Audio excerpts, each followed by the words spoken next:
মির্জা ফখরুল কইছে জনগণ গণভোট বুঝে না, সনদও বুঝে না। তো বুঝানোর দায়িত্বটা কার? না বুঝলে পলিটিশিয়ানদের। তো আপনি পারেন না কেন বুঝাইতে? আপনি বুঝান নাই কেন? জনগণ গণতন্ত্র কারে বলে বুঝে, বাংলাদেশের জাতীয়তাবাদ কারে বলে বুঝে উনি জিজ্ঞেসেন কাউরে? সাধারণ জনগণের কথা বাদ দেন, বিএনপির একজন কর্মী সমর্থকরা জিজ্ঞেস করে দেখেন তো কি উত্তর পান। এর মধ্যে দেখলাম জয়নুল আবেদিন ফারুক গণভোটে না ভোট দেওয়ার আহ্বান জানাইছে। দেখলেন নিরেট বেকুবড়ে, আপনি কি বলবেন? হুদাই পলিটিক্স করে, পলিটিক্স এর প বোঝে না, পলিটিক্স করতে আসছে। এমপি মন্ত্রী মিনিস্টার হয়ে যায়, হুইপ হয়ে যায়। তার দলকে জুলাই সনদের বিরোধী, তার দল তো লাফাইতে গিয়ে জুলাই সনদের সাইন করে এসেছে। গণভোট তো হবে জুলাই সনদের উপরে, মানে সে যেটা সাইন করে এসেছে তার উপরে গণভোট হবে। এরা দেখেন দেশ চালানোর খায়েশ করে। আচ্ছা, তর্কের খাতিরে ধরে নিলাম বিএনপি জুলাই সনদের বিরুদ্ধে, তারপরে ধরেন গণভোট হয়েছে এবং জুলাই সনদ বিরোধীরা মানে বিএনপি আর আওয়ামী লীগও তো জুলাই সনদের বিরোধী, তারা না ভোট দিছে, ফলে গণভোটে না জিতে গেছে। তাইলে রক্তে লেখা জুলাই সনদের পরিণতি কি হবে? আমি কই না যে বিএনপি বড়, তাই তার নিজে মারে। বিএনপি যখন না ভোটের ক্যাম্পেইন করবে তখন নিজেই কেমনে মারবে সেটা বুঝে নিতেছে। আসে আগে একটা বিষয় একটু খোলাসা করে নি। আমার তো শত্রুর অভাব নাই, শত্রুরা বেশিরভাগই মূর্খ সদা। তাই মূর্খ সদারা এসে বলবে জুলাই সনদকে ফালতু কইছে এপি নাকি কয়দিন আগে, আর জুলাই সনদ প্রেমে গদগদ হয়েছে। আমি এখনো মনে করি জুলাই সনদ ফালতু। এইটা আমরা বিপ্লবের পরে যে রাষ্ট্র তৈরি করতে চাইছিলাম, অন্তত আমি চাইছিলাম, সেটা করতে পারবে না। কিন্তু একটা দেশের সব রাজনৈতিক দল আলাপ আলোচনা করে এটা পর্যন্ত আগাইছে, সেটা একটা মূল্য আছে না? আমি চিটাগাং যাইতে চাই, গাড়ি চড়িছি, গাড়ি এসে কুমিল্লাত নষ্ট হয়ে গেল, তা আমি কি যাইতে পারি চিটাগাং? পারি নাই। গাড়িটা কি ফালতু? ফালতু। কুমিল্লা পর্যন্ত আসছি, সত্য আসছি, এটা কি ফেলাই দিতে দিয়ে ঢাকার দিকে রওনা দিব, নাকি চান্সে থাকবো অন্য গাড়ি চেয়ে চিটাগাং দিকে যাবো? চিটাগাং যাবো তো, বোঝা গেছে। জুলাই সনদ হ্যাঁ ভোট পাইলে ভালো, রাজনৈতিক দলের সমঝোতা জনগণ মাইনে নিছে, এটা বোঝা যাবে। আর যদি না ভোট পায় তাইলে জনগণের আকাঙ্ক্ষাকে রাজনৈতিক দল ধারণ করতে পারেনি, এটাই বোঝা যাবে। বিষয়টা একটু জটিল মনে হইতেছে, আমরা একটু গভীরে গিয়ে আলাপ করি। আসেন আল্লাহর নামে শুরু করি। অনেকজন কইতেছে গণভোটে না জয়ী হলে আমরা কি 2024-এর 5ই আগস্টের আগে ফিরে যাবো? না, যাবো না। কেন যাবো না সেটা বুঝতে হইলে একটা গভীর দার্শনিক আলাপে প্রবেশ করতে হবে। আবার ধরেন না চাচালায় বুঝা যাবেন, এই বিষয়গুলো বোঝা দরকার আছে সবার। এটা না বুঝলে রাজনৈতিক দলগুলো সবসময় মাথায় কাঁঠাল ভেঙে খাবে আর ধুনফুন বুঝাবে, ওরা নিজেরাই বুঝে না। তো ইতিহাসকে, রাজনীতিকে, ঘটনাকে ব্যাখ্যা করতে শিখবেন, তাইলে মজা লাগবে। এরপরে কখনো পিনাকের ভিডিও যদি নাও আসে তাইলে নিজে পথ চিনে নিতে পারবেন। এটাতেই বুঝবেন কেন হাসিনা বা আওয়ামী লীগের প্রত্যাবর্তন আর সম্ভব না। এই দার্শনিক আলোচনায় বুঝবেন কেন বাংলাদেশ আর কখনো পাকিস্তান হবে না, এটাও বুঝবেন। কেন বাংলাদেশকে আর কখনো পদানত করতে পারবে না ইন্ডিয়া, এটাও বুঝবেন। আসেন এই আলাপে ঢুকি। 2024 বলেন, 1971 বলেন, বা ফরাসি বিপ্লব বলেন, এগুলো বুঝতে হলে আমাদের একজন ফরাসি দার্শনিক আলাবাদীদের শরণাপন্ন হইতে হবে, নাইলে আমরা কখনো 2024 বুঝবো না। আর সারাক্ষণ আতঙ্কে থাকবো এই হাসিনা আমাদের চট করে ঢুকে গেল, আবার ফেসিবাদ ফিরে আসলো নাকি।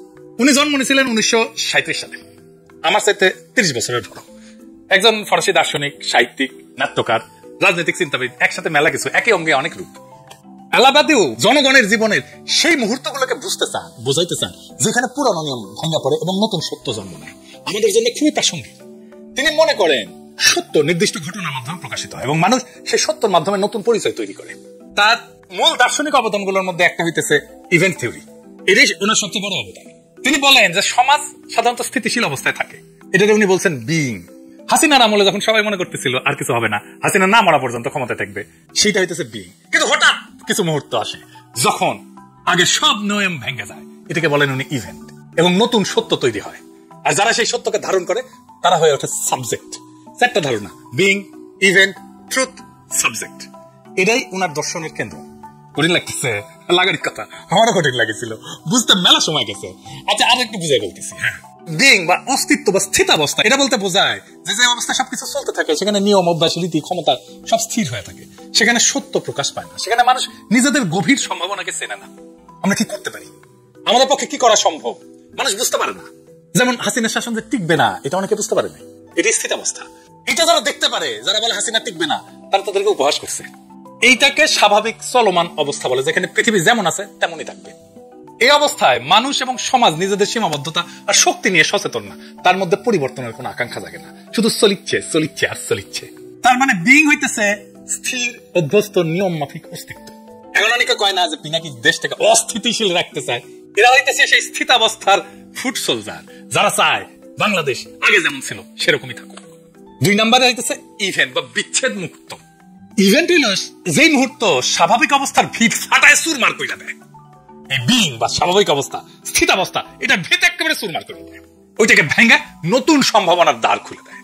যার আগমনটা আগের নিয়ম দিয়ে ব্যাখ্যা করা যায় না, যা হঠাৎ সত্যের আবির্ভাব ঘটায়। তাই ইভেন্ট আসলে একটা বিচ্ছেদ, এটাকে উনি বলছেন রাপসার, ভেঙে পড়ে, যেখানে পৃথিবী আগের মতো থাকে না, বাংলাদেশ আগের মতো নাই 2024-এর অগাস্ট বিপ্লবের পরে। এই ইভেন্টে হঠাৎ সত্যের উদ্ভব ঘটায়, পুরানো নিয়ম থেকে বিচ্ছেদ ঘটায়। 2024 সেই ইভেন্ট, সেই রাপসার, সময়ের গর্ভ থেকে চিৎকার করে রক্তস্নাত হয়ে জন্ম নেওয়া নতুন সময়। এরপরে আসে ট্রুথ। এই ট্রুথ মানে সত্য না, এই ট্রুথ হইল ইভেন্ট থেকে জন্ম নেওয়া এক নতুন সম্ভাবনা, এক নতুন নীতি, এক নতুন দিশা, যা সেই স্থিতাবস্থার পুরনো নিয়মকে চ্যালেঞ্জ করে, যা ধীরে ধীরে বাস্তবতাকে পরিবর্তন করতে পারে। তার মানে ট্রুথ একটা পথ, যা ইভেন্টের ভিতর থেকে উঠে আসে এবং ধীরে ধীরে পৃথিবীকে নতুন ভাবে প্রকাশ করে। ট্রুথ হইতেছে ইভেন্ট থেকে জন্ম নেওয়া এক নতুন সম্ভাবনার পথ। এরপরে আসে সাবজেক্ট। সাবজেক্ট হইতেছে সেই ট্রুথ বা সেই সত্যের ধারক, মানুষ, জনতা। মাধু বলেন যে মানুষ জন্মগতভাবে সাবজেক্ট না, সাবজেক্ট হয়ে উঠতে হয়। ইভেন্টের সত্যকে গ্রহণ করিয়া ট্রুথের প্রতি বিশ্বস্ত থেকে নতুন পথকে রক্ষা এবং এগিয়ে নিয়ে পুরনো বিইং এ ফিরে না যাওয়াটাই হইতেছে সাবজেক্টের কাজ। এই সাবজেক্ট ট্রুথের বাহক। বাংলাদেশের মানুষ এই সাবজেক্ট। এখন তার ভিতরে একটা নতুন চেতনার উন্মেষ হয়েছে ইভেন্টের ফলে, তার ভেতরে একটা সত্য জায়গা উঠছে, সেদিন যে সম্ভাবনা জানে, সে এই ইভেন্টের বিপ্লবের সত্যকে ধারণ করে এবং তার ভিতর দিয়ে নতুন বাস্তবতা তৈরি করার চেষ্টা করে। সাবজেক্ট সবসময় ইভেন্টের সত্যকে নিজের দায়িত্ব হিসেবে গ্রহণ করে। চারটা ধারণা সম্পর্কে আবারও এডিটর সাহেব পাশে লিখে দেন। অস্তিত্ব বা বিইং, যে অবস্থায় আমরা চুপচাপ চলি। 2 নাম্বার ইভেন্ট, যা সেই অবস্থায় ফাটল ধরায়, রাপসার ঘটায়, ভেঙ্গে ফেলে, যা বিপ্লব 2024-এর। ট্রুথ, যে নতুন দিশা সেই রাপসার থেকে, ইভেন্ট থেকে জন্মায়। সাবজেক্ট, যে মানুষ সেই নতুন দিশাকে ধারণ করে এগায় যায়। এক বাক্যে যদি বুঝায় বলি, অস্তিত্বের নীরব স্থবিরতার মধ্যে হঠাৎ ঘটে যাওয়া বিপ্লব থেকে যে নতুন সত্য জন্ম নেয় এবং যে জনগোষ্ঠী সেই সত্যের প্রতি বিশ্বস্ত থাকে, সেই পরিণত হয় সাবজেক্টে। তাহলে জুলাই সনদের নৈতিক ভিত্তি কি, ইভেন্ট নাকি ভোট? বাংলাদেশ একটা নতুন কালপর্বে প্রবেশ করছে। সেখানে জুলাই সনদ উত্থিত হয়েছে বিপ্লব থেকে, ইভেন্ট থেকে। তাই জুলাই সনদ গণভোটে হাইরা গেল, তার বৈধতা হারায় না। জুলাই সনদ হইতেছে জনগণের উত্থানে জন্ম নেওয়া নতুন ভিত্তিনীতি। এটা ভোটে জেতা দিয়ে তৈরি হয় না।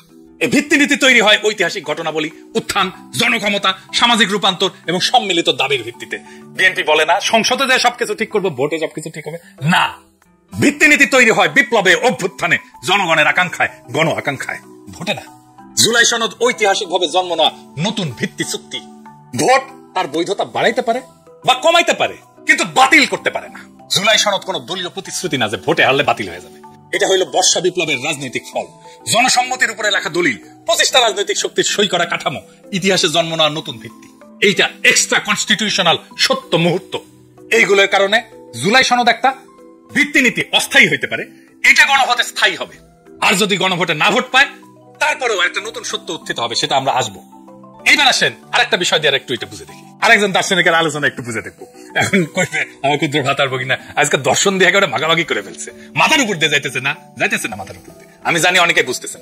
আসেন আরেকটা বিষয় বুঝে দেখি, সেটা বৈধতা, জনবৈধতা।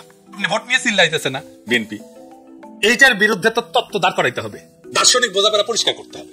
আসেন সেটা বুঝে দেখি। কার্ল স্মিথ বলে একজন জার্মান দার্শনিক ছিলেন। ওনার সবচেয়ে বিখ্যাত ধারণা বা বিখ্যাত উক্তি হইতেছে, sovereign is he who decide the exception. ইংরেজি যেহেতু কইছে ঠিকই কইছে, তাই না? মানে যে ক্ষমতা সংকট পরিস্থিতিতে, মানে এক্সেপশন বলতে উনি সংকট পরিস্থিতি বলছে, তাই বলতেছেন উনি যে ক্ষমতা সংকট পরিস্থিতিতে চূড়ান্ত সিদ্ধান্ত নেয়, সেটাই প্রকৃত সার্বভৌম ক্ষমতা। আর একটু বুঝে দেখি, খুব চমৎকার একটা বিষয়। কিন্তু সংবিধান ভেতরে নিয়ম সাধারণ সময় চলে, কিন্তু সংকট এলে সংবিধান কাজ করে না, নিয়ম কাজ করে না, সিদ্ধান্তই রাজনীতিকে নির্ধারণ করে। সেই সংকটময় মুহূর্তে নেওয়া সিদ্ধান্তই সংবিধানের গভীর দুর্বলতা এবং সীমা উন্মোচিত করে। এটাই স্মিথের ডিসিশনিজম বা সিদ্ধান্তমূলক তত্ত্ব। তাই যদি না ভোট পড়ে, তাইলে স্মিথের সেই ডিসিশনের মতোই সংবিধানের ভেতরে থাকা লুকানো দুর্বলতা, সীমা, দ্বন্দ্ব প্রকাশ করে দেবে। এটাকে বলা যেতে পারে সংবিধান যে ভুয়া, সেটা উন্মোচন করে দেবে। এই সংবিধানের ভুয়াত্ব সাধারণ সময় ঢাকা থাকে। না জিতলে সংবিধানের সেই অমীমাংসিত বিরোধগুলো উপরে উঠে আসবে, তার ভুয়াত্বগুলো উন্মোচিত হয়ে যাবে। কোন দ্বন্দ্বটা সামনে আসবে? জনগণ বনাম দলীয় এলিট, কনস্টিটিউয়েন্ট পাওয়ার বনাম কনস্টিটিউয়েট পাওয়ার, মানে জনসার্বভৌমত্ব বনাম দলীয় আধিপত্য, অতীতের সেন্ট্রালাইজ রাষ্ট্র বনাম জুলাই উত্থানের দাবি করা নতুন কাঠামো, সংবিধানের পুরানো ভাষা বনাম রাজনৈতিক বাস্তবতা। সংবিধান সাধারণ সময়কে নিজেকে সম্পূর্ণ দেখাইলেও স্মিথের মতে সংকটে তার আসল দুর্বলতা প্রকাশ পায়। আমাদের প্রিয় সলিমুল্লাহ খানের প্রিয় দার্শনিক আছেন লাকা, উনি একটা কথা বলেন, জুইসাস বাংলায় সরাসরি মানে হইতেছে স্বাধীন, তীব্র, অপ্রতিরোধ আকাঙ্ক্ষা, নিজের অস্তিত্বের পরিপূর্ণতা, নিষিদ্ধ বা দমন করা আনন্দ, ইচ্ছার মুক্তি, অতি নিয়ন্ত্রণের বিরুদ্ধে স্বাধীনতার বিস্ফোরণ, রাজনীতিতে জুইসাস বলতে বোঝানো হয় জনগণের নিজস্ব তীব্র ইচ্ছা শক্তি, দমন করা রাজনৈতিক আকাঙ্ক্ষার প্রকাশ, স্বাধীনতার অনুভূতি, রাষ্ট্রশক্তির উপরে নিজেদের নিজস্ব ক্ষমতার দাবি, যা কোনো দল, সংসদ, নিয়ম দিয়ে পুরোপুরি নিয়ন্ত্রণ করা যায় না। না ভোটের যদি জয় হয় তাহলে জনগণের সেই তীব্র ইচ্ছা শক্তির জয় হবে, জুইসাসের জয় হবে। জনগণ না ভোট দেওয়ার অর্থ হচ্ছে আমি তোমার ঐক্যমত কমিশনে বসে লেখা সংস্কার কমিশন না, অর্থাৎ জনগণ নিজেরাই সিদ্ধান্তের উৎস। জনগণের আকাঙ্ক্ষা আর দলীয় বোঝাপড়া এটা পৃথক। জনগণ সংবিধানের উপরে কনস্টিটিউয়েন্ট পাওয়ার হিসেবে, সার্বভৌম ক্ষমতা হিসেবে আত্মপ্রকাশ করবে না ভোটের মাধ্যমে। হ্যাঁ ভোট দিলে জুলাই সনদ জনগণের ভোটে বৈধ হবে, না ভোট দিলে জনগণের ভোটে সংবিধানের সীমা উন্মোচিত হবে। সংবিধানের সীমা বিষয়টা আর একটু বুঝেনি, তাছাড়া বিষয়টা খুব স্পষ্টভাবে বোঝা যাইতেছে না। একই জিনিস বারবার আস্তে আস্তে হলে বিরক্ত হয় না, এই বিষয়টা খুব গভীরভাবে আমাদের বুঝে থাকা দরকার। খুব জটিল বিষয়, কিন্তু এটা না বুঝলে আমাদের মাথায় কিন্তু সবসময় কাঁঠাল ভেঙে খাবে। সংবিধানের গভীর দুর্বলতা বা সীমা বলতে আসলে কি বোঝানো হয়? সংবিধান সবসময় দুইটা স্তরে কাজ করে। কনস্টিটিউয়েন্ট পাওয়ার, পাশে লিখে দেন এডিটর সাহেব, লেখা, নিয়ম, ধারা, প্রতিষ্ঠান। আর কনস্টিটিউয়েন্ট পাওয়ার, জনগণের মূল সার্বভৌম ক্ষমতা।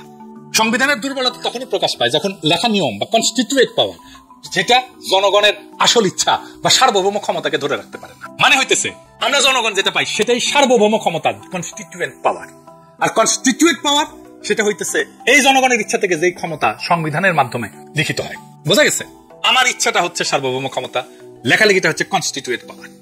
তার মানে সংবিধান যখন আমার জনগণের সার্বভৌম ইচ্ছাকে ধারণ করতে পারে না, ওখানে যেটা লেখা আছে আর জনগণের যেটা সার্বভৌম ইচ্ছা সেই দুটো এক না, তখনই এই ফাটল তৈরি হয়। এটি সীমা। সংবিধান অনেক সময় রাজনৈতিক বাস্তবতা ধরে রাখতে ব্যর্থ হয়। কখন? যখন রাষ্ট্রযন্ত্র বদলায়, জনগণের রাজনৈতিক আকাঙ্ক্ষা বদলায়, আন্দোলন বা বিপ্লব হয়, পুরনো দল, পুরনো রাষ্ট্র কাঠামো যখন ভেঙে পড়ে, নতুন বৈধতা চায় যখন জনগণ, তখন সংবিধানে পুরনো লেখা সেই নতুন বাস্তবতাকে ধারণ করতে পারে না। এই অক্ষমতা একটা গভীর দুর্বলতা সংবিধানের। সংবিধান কেবল নিয়ম বলে, কিন্তু সংকটে কাজ করার ভাষা থাকে না তার। স্মিটার ভাষায় নিয়ম শুধু স্বাভাবিক সময়ের জন্য, সংকটে সে অক্ষম। নিয়ম স্বাভাবিক সময়ের জন্য, সংকটে সে অক্ষম। সংবিধান স্বাভাবিক সময়ের জন্য, সংকটে সংবিধান না, জনগণের সার্বভৌম ইচ্ছা। তখন সিদ্ধান্ত রাজনীতির আসল চেহারা দেখায়। যখন নির্বাচন ভেঙে পড়ে, রাষ্ট্র ব্যর্থ হয়, শাসক পালায়, হাসিনা যেমন পালাইছে, জনগণ রাস্তায় নেমে আসে, সংবিধান বলে না কি করতে হবে। এটাই ফল্ট লাইন, এটাই সংবিধানের সীমা। সংবিধান দাঁড়ায় থাকে দলীয় ভারসাম্যের উপরে, জনগণের উপরে না। বেশিরভাগ দেশের মতো বাংলাদেশেও সংবিধান রচিত হয় দলীয় সমঝোতায়। শাসক দলই ব্যাখ্যা করে, আদালত রাজনৈতিক চাপের বাইরে না। ফলে সংকট আসলে দলীয় স্বার্থে আগে আসে, জনগণ সার্বভৌমত্ব আগে আসে না। এটাই সংবিধানের সীমা। সংবিধান নিজেকে পরিবর্তন করার ক্ষমতা নিজেই আটকে দেয়। সংবিধানের সবচেয়ে বড় দুর্বলতা হলো নিজেকে পরিবর্তন করতে একই রাজনৈতিক শক্তির অনুমতি লাগে। যদি সংসদ দখলে থাকে, দলগুলো ক্ষমতা নির্ভর হয়, তাহলে সংবিধান বদলানো যায় না, রাষ্ট্র ভেঙে পড়লেও বদলানো যায় না। তাই আমরা পারতেছি না এখন সংবিধান বদলাইতে, কারণ সংবিধানই বলে যে সংখ্যাগরিষ্ঠতার মতামত লাগবে সংবিধান বদলাইতে। এটি স্ট্রাকচারাল উইকনেস। সংবিধান জনগণের সার্বভৌমত্বকে ইনস্টিটিউশনালাইজ করতে পারে না। সংবিধান ধরে নেয় যে জনগণ 5 বছরে একবার ভোট দেবে, বাকি সময় রাষ্ট্রই জনগণের প্রতিনিধি। জনগণ পরোক্ষভাবে সার্বভৌম, কিন্তু জুলাই উত্থানের মতো পরিস্থিতিতে জনগণ সরাসরি ক্ষমতা প্রয়োগ করছে, দলীয় কাঠামো ভেঙে গেছে, বিদ্যমান নিয়ম আর যথেষ্ট থাকে না। সংবিধান এই সরাসরি সার্বভৌমত্বকে ধারণ করতে পারে না। এটাই সংবিধানের ডিপ লিমিট, সব দেশের, শুধু আমাদের দেশের না। সেজন্য আমরা সংবিধানের বদল চাইছিলাম, নতুন সংবিধান চাইছিলাম। সংবিধান রাষ্ট্রযন্ত্রের শক্তির সামনে দুর্বল। সংবিধানে লেখা থাকে নাগরিক অধিকার, আইনের শাসন, স্বাধীন নির্বাচন। হয়েছে? সংবিধান তো ছিল, হাসিনারা বলে হয়েছে, হয় নাই। বাস্তবে সেনাবাহিনী, ব্যুরোক্রেসি, গোয়েন্দা সংস্থা, পুলিশ, আদালত, দলীয় আধিপত্য, এগুলো লিখিত সংবিধানের উপরে উঠে যায়। সংবিধান তখন একটা কাগজ হয়ে যায়, রাষ্ট্রযন্ত্রের সামনে দুর্বল। সংবিধান তো আমাদের অধিকারকে রক্ষা করতে পারেনি, সংবিধান তো ফ্যাসিবাদকে আটকাইতে পারেনি। তাই বর্ষা বিপ্লবের মধ্যে দিয়ে নতুন যে গণশক্তি হয়েছে সেটা স্বীকৃতি দিতে পারে না। এই জন্যই জনগণকে নতুন চুক্তি লিখতে হয়, নতুন সংবিধান লিখতে হয়। এটাই কনস্টিটিউয়েন্ট পাওয়ার। তাই গণভোটে যদি হ্যাঁ পড়ে, মানে জনগণ সনদের প্রস্তাবগুলো সরাসরি অনুমোদন করছে, এটা সনদের পপুলার ম্যান্ডেট তৈরি করবে। সনদ তখন মুভমেন্ট ডকুমেন্ট থেকে জন অনুমোদিত একটা রোড ম্যাপে পরিণত হবে। দলগুলোর উপরে সনদ বাস্তবায়নের নৈতিক রাজনৈতিক বাধ্যবাধকতা তৈরি হবে। সনদ তখন ভবিষ্যৎ সংবিধান সংশোধনের একটা ঐক্যমতের একটা ভিত্তি হয়ে দাঁড়াবে। এডিটর সাহেব লিখে দেন, হ্যাঁ ভোট সনদকে বৈধ এবং জনপ্রতিনিধিত্বমূলক দলিল হিসাবে গ্রহণ করবে। আর না হইলে জনগণের কনস্টিটিউয়েন্ট পাওয়ার প্রকাশ হবে, যেটা সবচেয়ে গুরুত্বপূর্ণ। না যেটা মানে সনদ বাতিল না। জনগণ বলছে আমি সার্বভৌম, আমি ঠিক করব। আমরা কাগজ তৈরি করিনি, আমরা চাই নিজেরাই ভবিষ্যতের নিয়ম নির্ধারণ করতে। জনগণ বলছে দলীয় প্যাকেজ না, আমরা নিজেরাই সংবিধানের ভিত্তি চুক্তি লিখব। এটাই হইল কনস্টিটিউয়েন্ট পাওয়ারের ঘোষণা, যেই ক্ষমতা দিয়া নতুন সংবিধান লেখা হয়। না মানে জনগণ বিদ্যমান সনদকে ছাড়াই যায় নিজেদের হাতে সংবিধান রচনার কাজ হাতে নিতে চায়। তাই হ্যাঁ হোক বা না হোক, কোন ফলে এই জাতিকে হাসিনার ফ্যাসিবাদের পুরনো অন্ধকারে ফেরত নিয়ে যাবে না। কারণ এই গণভোট দলীয় স্বার্থের খেলা না, এটা জনগণের সার্বভৌম ক্ষমতার ঘোষণা। হ্যাঁ জিতলে সনদ পাবে বৈধতা, আর না জিতলে বোঝা যাবে বাংলার মানুষ দলীয় স্ক্রিপ্ট মানে না। তারা নিজেরাই নিজেদের ভবিষ্যৎ এবং সংবিধান লেখার দায়িত্ব নিতে চায়। গণভোটের ফল যাই হোক, এটা একটাই সত্য প্রকাশ করে, রাষ্ট্র আর দলের না, জনগণের। এটাই বর্ষা বিপ্লবের বিজয়, এটাই ছাত্র জনতার বিপ্লবের বিজয়, এটাই 2024-এর বিপ্লবের বিজয়। ইনকিলাব জিন্দাবাদ।